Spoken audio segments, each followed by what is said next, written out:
My brother's girlfriend got pregnant before they were married, and his house was still under renovation. So they quickly had a wedding and moved into my house. Just because I brought a friend to stay over for one night, my sister minus law threw a fit. Aren't you getting a little too old to be living off your family? Always mooching, and now you're bringing friends home?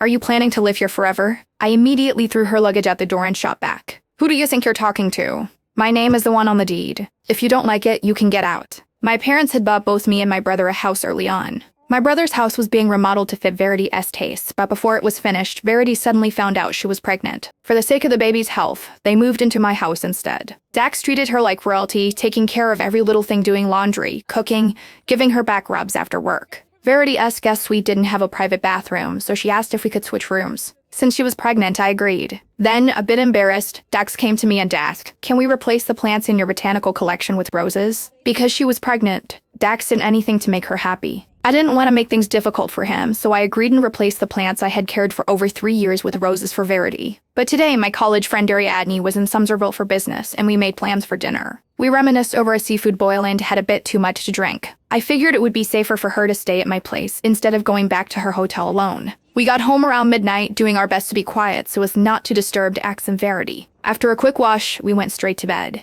The next morning, as soon as I stepped out of my bedroom, there was Verity storming up to me, practically seething. "Hila, are you out of your mind? Aren't you too old to still be single? Living here for free and now bringing friends back? Are you planning to stay here forever?" Ariadne, looking guilty and uncomfortable, quickly apologized. "Hila, did I cause any trouble for you? I'm sorry, I didn't mean to intrude. I'll leave right now." I held her back and gently patted her shoulder. "You have nothing to apologize for. Your flight's in the afternoon, right? Let's have lunch first, and I'll take you to the airport." Verity's face twisted in anger, and she snapped, "What do you mean by that, Hila? You will apologize to me today or get out of my house." I actually laughed. "My house? The deed still has my name on it. When did this become her house? And she wanted me to apologize? Either her ego was bigger than anyone else's, or she was completely out of her mind. There was no way I was letting this slide. I turned, walked into her bedroom, grabbed her suitcase, and stuffed it full of her clothes. Then I threw it right out the door. "Don't think just because you're pregnant you can act out like this. I've been putting up with you long enough." I pointed to the door and said coldly, "And by the way, this is my house. If you want to stay here, show some respect. Otherwise, you can leave." Verity was stunned.